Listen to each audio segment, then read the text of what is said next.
This is Tan y Bwlch's north ground frame, or Blana Festiniog end ground frame. And unlike the old-fashioned ground frames, which were a couple of levers, this is a purely electrically worked ground frame. So the first thing I do, having unlocked the box, my keys, is to unlock the ground frame in this little key here. And then we have the diagram of the track, we have the one line going through, and when the points are changed we can go to the other line. And the moment is what we call the normal setting for going straight through. And we're wanting to let the engine come up from this line where it is at the moment, up to here, and then shunt back round to the other end of a train. So to let him come up here, I've got to reset the points from normal to reverse. We do that on this button here.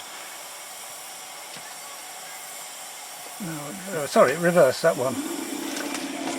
You can hear the sound of the points going across.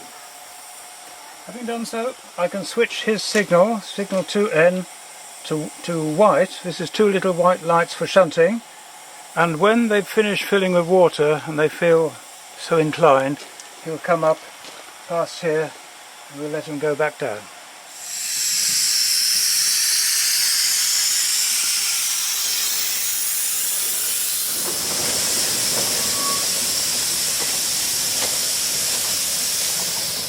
So having safely traversed the points, I switch the signal he's just gone past back to danger or on. And now I reverse the points, or back, shall I say, from reverse setting to normal setting. And you hear the motor across again. They slide and they lock. The facing point lock goes in. Whereupon I can give him the signal to go from where he is now, which is on this one here. He'll now give a whistle and come past on this side.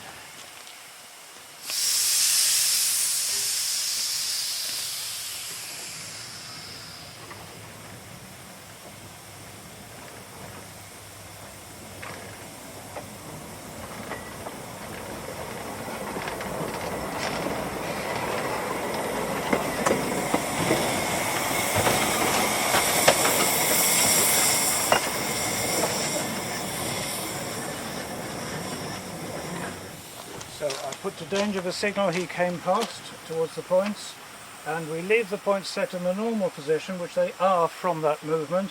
So everything's finished here. I can lock the equipment and lock up the box.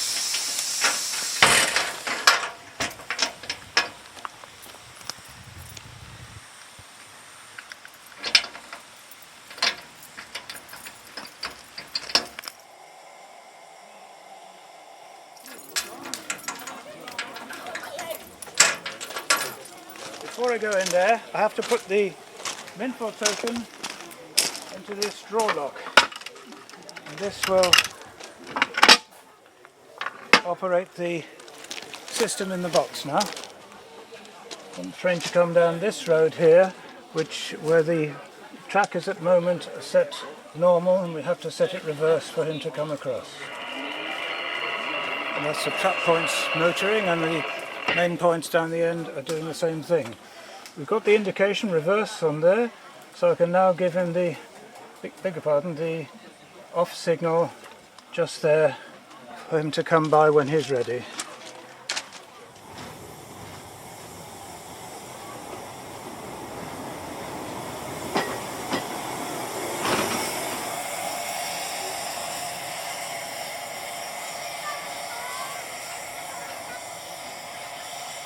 So the engine having cleared both the trap points and the mainline points further on, we can first of all put to danger the signal we've just come past, and then reset the turnout to the normal position. Once it's registered on here, detected as normal, then I can give him the signal to come forward. Another pair of white lights.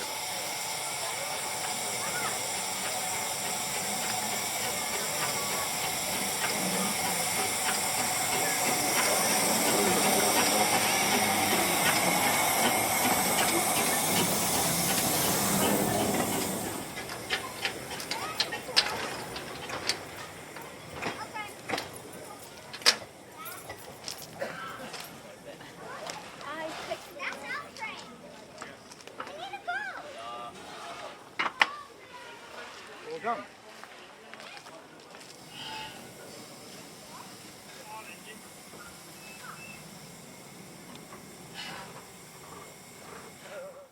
Right, in the last few months, we've now completed all 3 tracks in the new carriage shed. I'm now stood in the middle of the shed on track 21. And in the last week, we've laid over 120 cubic metres of concrete, which forms the finished floor on both sides of the track you can see in front and behind me. We've now got the first few carriages stabled in here, and within the next week or so, we're going to be regularly stabling one of the service sets on track 22, doing the function it was to create the space for the rolling stock. If we go down to the other end, we can see some of the other work that's been done. We've now come to the Portmaddock end of the shed, where you can see which will be the exit towards Portmaddock, where the trains will depart each day they're taken out for service. The shed itself is about 11.3 metres wide and nominally about 130 metres long enough for a 10-coach standard service track. You'll see behind me the Welsh Highland carriages parked up, currently out of service for the timetable we run, but we've already started the work of fitting out the carriage shed for its intended use. Up in the ceiling you'll see the start of the battery charging system, where we're going to have recoiling cables come down to connect into the trains when they're parked on each of the respective tracks. These will charge the batteries on a full set, though we have provided these at 2 points down the shed. There will be facilities in here as well for washing the carriages, and all the water will drain into each track and then out into the drainage system built into the shed when the shed structure was actually installed and built about 2 years ago.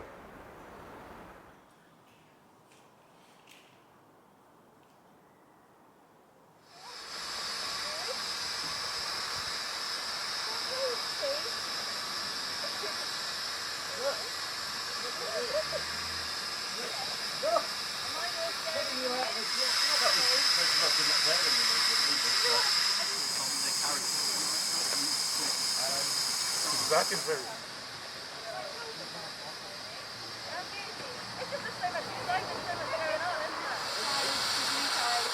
Well, we're good with white.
Right, so we've gone through the summer and we've had a busy summer because we've been maintaining the operating fleet of carriages. But I mean, you know, we've done all the lock exams, and we've also had to carry on doing contract work and our general maintenance. So through the summer we did Criccieth Castle. That's had a full repaint, it's had bodywork repairs, it's had a full repaint, it's fully lined. It's got a basic livery of what it had before, but we've changed a few little things. New stainless steel doors, and a tidy up in the cab. Then we moved on to onto this one. So this one's service car 124. and it was started back in January when we weren't entirely sure what we would be using through the season. As it became clear that COVID was going to have an effect through this year as well, we decided that it wouldn't be a frontline carriage, so at that point we decided to stop work on it and move it out of the workshop in favour of some of the other carriages that are in use, such as the tourist carriages. So it's now come back in, and we are presently working on painting the cream on it. The black was already finished. Once the cream's done, we'll move on to the red. It's getting new corridor flaps, which are now going to be in line with the flaps on all the rest of the other carriages. This carriage has a uniqueness in that the end is stepped over the underframe, and it caused a few problems with the corridor flaps over the years. So the draw gear has been lengthened to make it match the standard carriages and therefore allow us to put the standard corridor flaps on. We hope to finish this one in about 3 weeks' time, at which point it will go out into storage. We'd like to put change the generator in it for the battery bank system that's similar to 125, but that's a funding based decision, and at this time we probably can't justify it. So yeah, it should be good for a few years then after that.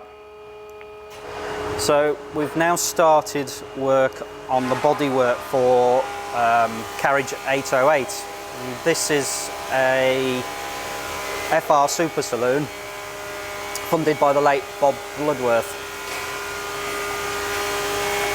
We've got to the stage of the basic framework is now machined up and the first side has been glued up, and we're hoping to get the basic framework glued up in the next 2 weeks or so. Then we'll move on to the panel work and the roof structure. We've decided with this carriage we're going to use some recycled plastic in the doorways, because what we're finding with the rest of the fleet is that the floors tend to give us problems around the doorways where water can get under the floor covering. We're not doing it through the whole carriage because in the centre of the carriage water doesn't affect it. Even the spray off the rails, the floors dry out quite nicely and they don't rot. So we're going to try this stuff in the doorways on this carriage and possibly a couple of others over the winter which have got problems. Hopefully it will give us reduce the maintenance burden we have with this kind of problem. This carriage isn't our priority carriage at the moment, so it will progress at a sensible rate, but it won't be rapid. We'd hope that it would be finished towards the back end of next year. So this is North Wales narrow gauge Ashbury replica. I think that's correct. This is being built by a volunteer gang, Team X. Now, Team X unfortunately have decided that they've got to that age in life where they all wish to retire, and the team has unfortunately decided to stop. There are some of the younger members that are continuing to come and volunteer and are progressing bits on it. But this carriage is now going to make a slower progress than we'd hoped. But as you can see, the basic framework is there. They've got the roof structure, the roof sticks to do, there's a few extra rails to put in on the duckets and things, and then they can look at starting to glue the bodywork together. We've got the floor on order, so in the case of this it's just a traditional T&G floor, and then we'll have to look at making the doors for it, which are quite complex. It's not going to make good progress, this. It's going to be 2-3 years down the road before this is finished. So what we've got here is wooden coal wagon 163. This was started by one of our HLF apprentices just before COVID struck, and he got as far as making the basic wooden frame, but he hadn't got it as far as doing the jointing work or assembling it. We've now got a volunteer group the Wooden Wagon Federation, who meet once a month and have taken this on as one of their main first projects. So in the last week, they've actually dry assembled the frame with the wheels onto it, and they should be looking at the main upper body structure, so that's the floors and the walls and the door on the end. So we've got English oak European oak for the framework, and then the upper body is made from yellow pine. All the metalwork's been away and shot blasted, and well, it's here, and it should make more progress than it has in the last year. If you'd like to volunteer for the wagon team, please do get in touch. Carriage 51, or I think it was old number 1 at one point, but built in the 60s by the Midland Group. It's been rebuilt over the years. About 10 years ago we rebuilt the ends and we put new skin on the roof. But originally it did have a closed end to it here as well. It was spotted that the gutters were in very poor condition, mainly because it lives outside at Minforth most of the time, and the gutters had gone to sponge basically, so we arranged to have it down here through the summer months for a volunteer to work on replacing the gutters and repaint the bodywork. So we've put hardwood gutters up there this time rather than the softwood ones. It did have some rot in the end of the cant rail up there, which has had to be dealt with, and we've had to replace one section of the roof boarding inside. But it's now had 2 coats of gloss, well, 2 undercoats, 2 coats of gloss, and it's just due a varnish coat, and then we won't be very far off it being finished, ready for the autumn when they'll need it. It does need some extra metal work doing, but that's not planned for this particular visit to the workshops. A very useful vehicle.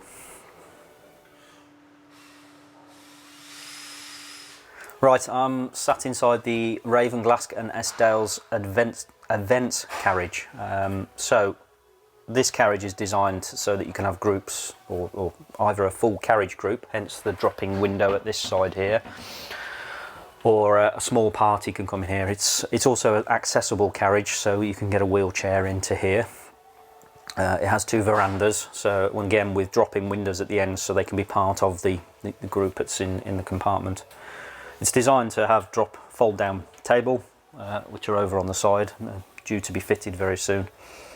And it's got the same kind of comfy seats that we put into their observation carriage.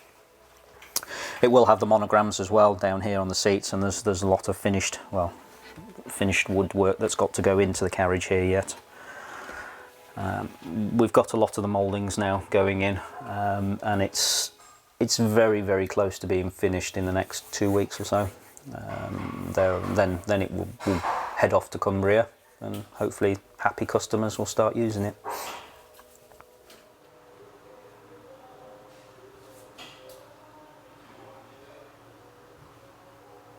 Yeah.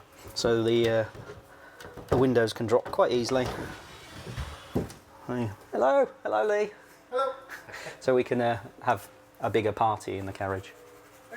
Right, so coming up in the carriage works, we've got, in terms of external work, we've got a big contract from the Talathlin, our friends down the coast.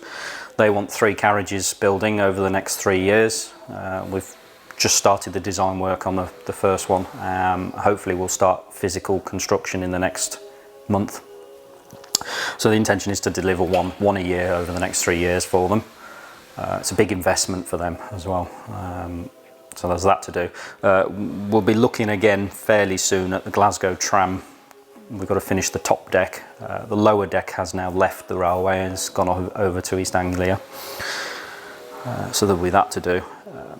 Coming up in the winter, we've got carriages 24 and 18 both need a full repaint. 24 actually needs some woodwork internally to adjust some of the problems with the seats. So we need to do those. We've got carriage 100, 2005 OBS. It's got, again, the same problem as carriage 51. Its gutter's gone very spongy at the bottom end, so that's going to have to be dealt with, and then a full repaint. We need to look at Carriage 104. It's got rot in its posts, door posts, so we've got to deal with that. At the moment we've shored it up with a bit of steel work.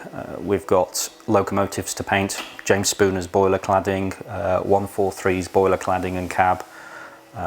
We've got lid to give a coat of varnish to, and some repairs. And then we've got to look at open cars for the Welsh Island as well, need to have some attention. We've got quite a busy winter coming up, so if there's any new volunteers out there who would like to come and help, please do get in touch.